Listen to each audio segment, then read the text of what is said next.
आपका हार्दिक स्वागत करता हूँ। जैसे कि अपना क्लास चल रही है, जो सीरीज चल रही है अपनी, अभी अपन ने 3 क्लास कंप्लीट की हैं, अभी चौथी क्लास है आपकी और अपन पढ़ रहे हैं सर पशुवंश। और पशुवंश में अपन ने जो पहले चर्चा की थी सर वो पशु गणना पे की थी, उसके बाद मैंने आपको बकरी नस्लें पढ़ाई। अब वर्तमान जो आपकी नस्लें चल रही हैं वो है सर आपकी ऊँट की नस्ल। आज अपन का बात करेंगे सर ऊँट के ऊपर। तो आपको याद रखना है सर कि जैसे भेड़ है, भैंस है, गाय है, बकरी है और ऊँट है। तो ऊँट से भी आपको बहुत सारे सवाल आएंगे और सर आपके किससे सवाल आएंगे, आपके बाकी वंशों से आएंगे। तो आज हम ऊँट पर चर्चा करेंगे। देखो आपको ध्यान रखना है सर कि जो आपका ऊँट होता है, ऊँट जो होता है सर आपका, अपन आज ये वाला कर लेते हैं। देखो अपन बात करते हैं सर ऊँट के ऊपर।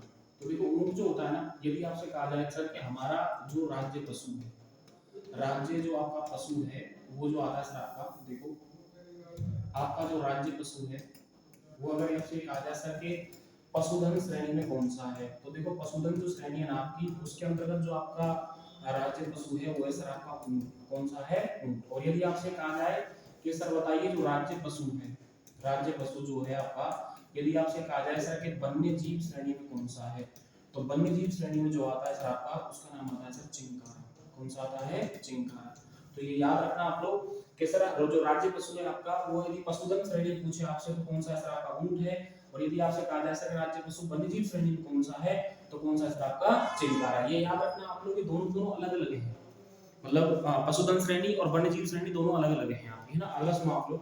अगले से हम बात करें सर, यदि आपसे कहा जाए कि सर बताइए जो आपका ऊँट है, ऊँट के बारे में यदि आपसे कहा जाए सर बताइए सर्वप्रथम जो आपका ऊँट है, इस ऊँट को राज्य पशु का दर्जा कब दिया गया? तो देखो राज्य पशु जो है ना, इसका जो दर्जा दिया गया था सर, वो दिया गया था 30 जून 2014 के अंतर्गत। और यदि आपसे कहा जाए सर बताइए इसकी अधिसूचना कब जारी हुई, तो अधिसूचना जो जारी हुई थी इसकी, वो थी सर आपकी 14 सितंबर 2014 के अंतर्गत। तो अधिसूचना जारी हुई सर 14 सितंबर 2014 को। और अगर आपसे कहा जाए सर राज्य पशु की कब इसकी दर्जा दिया गया, 30 जून 2014 को। अब देखो जो पशु है ना आपका, ऊँट जो है, ऊँट की बहुत सारी हमारे यहाँ पर सर कलाएं फेमस हैं, नस्लें फेमस हैं, जिले फेमस हैं। तो अपन आगे चर्चा यदि करते हैं ऊँट के बारे में, तो देखो आप लोग जो ऊँट है आपका, इसको रेगिस्तान का जहाज कहा जाता है।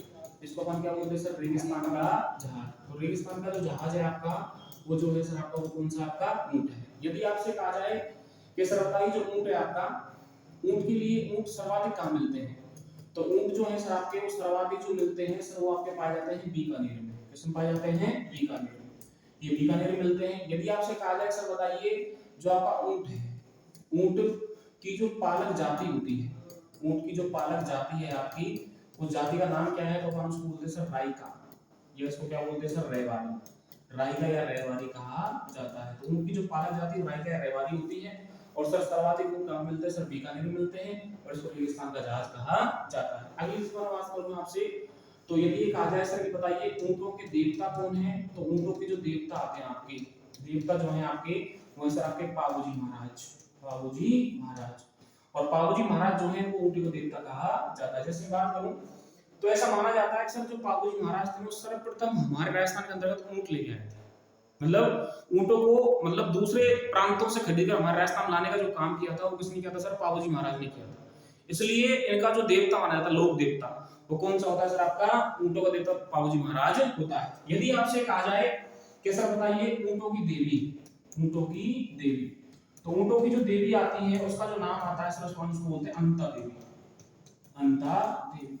तो अंता देवी जो होती है सर, ऊँटों की देवी होती है।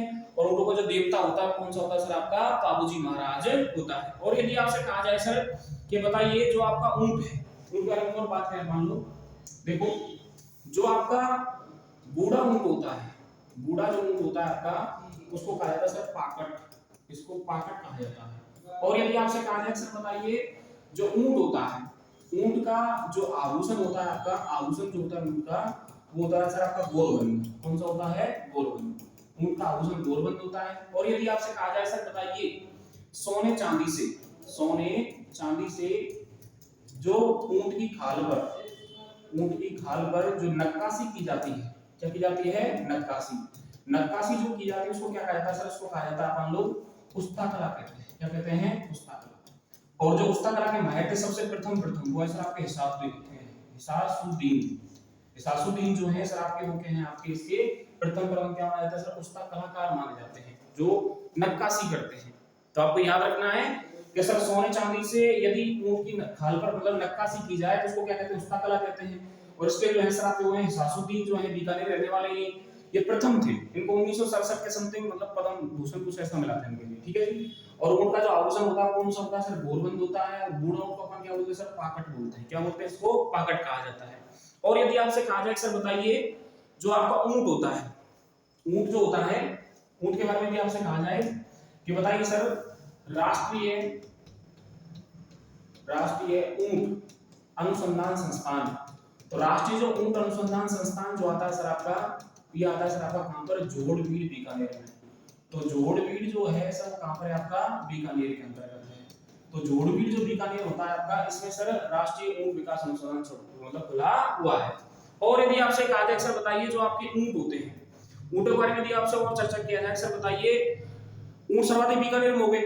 और ऊंटों के बारे में बोला जाए सर कि ऊंट महोत्सव कहां मनाते हैं? ऊंट महोत्सव।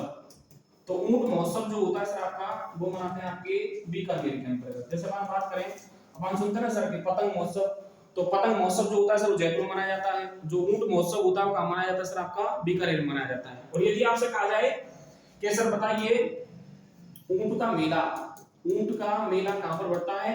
तो ऊंट का जो मेला होता है सर वो कहां बढ़ता है? आपके पुष्कर झील अजमेर के अंतर्गत। तो पुष्कर झील जो अजमेर है उसके अंतर्गत ऊंट का मेला बढ़ता है। तो ऊंट का मेला तो कहां पर है सर? आपके पुष्कर झील अजमेर में। और यदि आपसे कहा जाए सर बताइए ऊंट महोत्सव कहां मनाते हैं? तो कहां मनाते हैं भैया? बीकानेर के अंतर्गत मनाते हैं। और यदि आपसे और कहा जाए कि सर बताइए कैमल मैन किसे कहा जाता है? कैमल मैन जो है सर आपका उसका नाम है अशोक टांक जो है सर इसको कैमल मैन कहा जाता है। सब हम पढ़ते हैं ना कि मतलब जो आपका है टाइगर मैन जो है आपका वो है सर कैलाश सांखला, मतलब जो संरक्षण करता है इनके लिए। तो उसने किस पे किया था सर? शेरों पे किया था या टाइगर पे किया था। और यहाँ पर सर जो आपका ऊंट है उनके बारे में जो बताते हैं वो है सर आपका कौन है? अशोक टांक है। अब देखो आपको याद रखना है सर कि जो आपका ऊंट होता है, जब सॉरी एक और अपन पढ़ते हैं कि जैसे आपसे बोले कि बताइए सर पहली डेयरी कौन सी है? देखो राजस्थान की प्रथम डेयरी, तो राजस्थान की जो प्रथम डेयरी आती है उसका जो नाम आता है भैया उसको बोलते हैं पद्मा डेयरी। कौन सी डेयरी बोलते हैं? पद्मा डेयरी। और पद्मा डेयरी जो है सर आपकी वो कहां पर है? आपकी अजमेर के अंदर। तो यदि आपसे कहा जाए सर बताइए जो आपकी प्रथम डेयरी है वो कौन सी है? पद्मा डेयरी। लेकिन यदि आपसे कहा जाए कि ऊंटनी के दूध की डेयरी, तो ऊंटनी के जो दूध की डेयरी आ रही है सर उसका जो नाम आता है इसको अपन क्या बोलते हैं सर? कुरमुल डेयरी बोलते हैं। कौन सी डेयरी बोलते हैं? कुरमुल डेयरी। और ये कहां पर है भैया? आपकी बीकानेर में। कहां पर है? बीकानेर में। तो आपको याद होना चाहिए सर कि जो आपका ऊंट है, ऊंट की जो राजस्थान में प्रथम डेयरी है वो पद्मा डेयरी जो अजमेर के अंतर्गत है। और ऊंटनी की जो दूध की डेयरी है वो कौन सी डेयरी है? आपकी कुरमुल डेयरी है जो कहां पर है सर? आपके बीकानेर के अंतर्गत मिलती है। अगर आप बात करें सर देखो अभी अपन क्या क्या चर्चा की इसके बारे में, तो देखो आप लोग देखो जो आपका राज्य पशु है पशुधन श्रेणी में कौन सा? आपका ऊंट है। यदि आपसे कहा जाए सर राज्य पशु वन्यजीव श्रेणी में कौन सा है? कौन सा सर? आपका चिंकारा है। अगली बात करें मान लो, अगर देखो आप लोग जो आपका सर्वप्रथम जो ऊंट है राज्य पशु की जो इसको दर्जा मिला था वो 30 जून 2014 को मिला था। और अधिसूचना जो हुई थी सर 14 सितंबर 2014 को हुई थी। अगली बात करें मान लो कि सर रेगिस्तान का जहाज जो होता है ऊंट होता है, सर्वाधिक जो इसकी संख्या कहां पर भैया? आपके बाड़मेर में है। और ऊंट पालक जो जाति आपकी कौन सी है? राई को क्या बोलते हैं? मान लो रहवारी बोलते हैं। ऊंटों के देवता किसको कहा जाता है? बाबूजी महाराज को। ऊंटों की देवी किसको कहते हैं सर? आपकी अंता देवी को कहा जाता है। अगला जो आता है सर आपका वो आता है कि बूढ़ा ऊंट क्या कहलाता है? पाकट कहलाता है। जो ऊंट का आभूषण होता है वो कौन सा होता है सर? गोरबंद। जैसे महिलाएं लगाती ना नाक में जो आभूषण होता है, ऐसे ही जो ऊंट की नाक जो होती है उस पर जो आभूषण लगता है वो कौन सा होता है सर? आपका गोरबंद होता है। अगला सोने चांदी से ऊंट की खाल पर जो नक्काशी की जाती है उसको क्या बोलते हैं? मान लो पुस्ता कला बोलते हैं। और इसके कौन है सर? आपके हिसासुद्दीन क्या है सर? आपके बीकानेरी है। ये प्रथम क्या है? आपके पुस्ता कला के कलाकार माने जाते हैं। अगला जैसे बात करें, अगर आता है सर कि राष्ट्रीय ऊंट अनुसंधान संस्थान कहां पर है? तो ये कहां पर है सर? आपके जोड़बीड़ बीकानेर के अंतर्गत है। और यदि कहा जाए सर ऊंट महोत्सव, तो ऊंट महोत्सव कहाँ मनाते हैं सर? बीकानेर में मनाते हैं। और यदि आपसे कहा जाए सर बताइए कि कैमल मैन कौन है, तो कौन भैया? अशोक टांग है। और सर आपसे भी कहा जाए उनका मेला कहाँ बढ़ता है? तो पुष्कर झील अजमेर के अंतर्गत इसका क्या बढ़ता है सर? आपका मेला बढ़ता है। अगला सुनो आप लोग, अगली बात करें सर कि राजस्थान की जो प्रथम डेयरी होती है वो कौन सी होती है सर? पद्मा डेयरी होती है। और कहां पर है सर? ये आपके अजमेर में है। यदि आपसे कहा जाए सर कि ऊँटनी की दूध की डेयरी, तो कौन सी डेयरी होती है सर? आपकी उर्मूल डेयरी होती है। और ये कहां पर है सर? आपके बीकानेर में। अगली बात करें मान लो, देखो अगला था सर आपका के ऊंट की नस्ल, ऊंट की नस्ल। तो ऊंट की जो नस्ल आती है सर वो 3 आती है आपकी। देखो फर्स्ट नंबर पे एक तो आती सर आपकी बीकानेरी, एक जो आती सर आपकी सेकंड नंबर पे आती सर आपकी जैसलमेरी, एक जैसलमेरी आती सर आपकी, एक जैसे हम बात करें सर एक आती नागौरी, नागौरी भी आती है इसके अंतर्गत। एक और जिसको हम बोलते हैं सर वो आती है आपकी गोवट, या इसको हम मतलब बोलते हैं मेवाड़ी। कौन सी आती है सर? आपकी मेवाड़ी। तो ये कितनी नस्लें होती है सर? 4 नस्लें होती हैं। तो ये 4 नस्लें जो है सर किसकी नस्लें हैं? आपकी ऊंट की नस्लें हैं। तो इनकी चर्चा करेंगे सर हम लोग कल। कल मैं अलग-अलग से पढ़ाऊंगा सर कि ऊंट का वैज्ञानिक नाम क्या होता है, ऊंट को रेगिस्तान का जहाज क्यों कहा जाता है, और कितने कुवड़ होते हैं इसके अंतर्गत। 2 प्रकार की ऊंट की प्रजाति होती है, एक में दो कुवड़ होते हैं, एक में एक कुवड़ होता है। और अपन आगे चर्चा करेंगे सर कि बीकानेरी जो होता है किस इसकी महत्वपूर्ण विशेषता क्या है, जैसलमेरी क्या है, नागौरी क्या है, इसकी मेवाड़ी की क्या है। ठीक है भैया, आज के इतना काफी है, इतना पढ़ो आप लोग। और आपको जो आप पढ़ रहे हो ऊंट के बारे में, तो अब इसके अलावा कहीं और पढ़ने की जरूरत नहीं पड़ेगी। जो कुछ पढ़ा रहा हूँ एक साथ ही पढ़ा। अपन इसमें जीके रिलेट कर रहे हैं, इसमें हिस्ट्री रिलेट करेंगे, इसके अंदर कल्चर भी पढ़ेंगे अपन लोग, इसके साथ साथ अपन क्या पढ़ेंगे सर? नस्लें भी पढ़ेंगे। तो आपको कहीं मतलब अलग से कोई किताब पढ़ने की आवश्यकता नहीं पड़ेगी।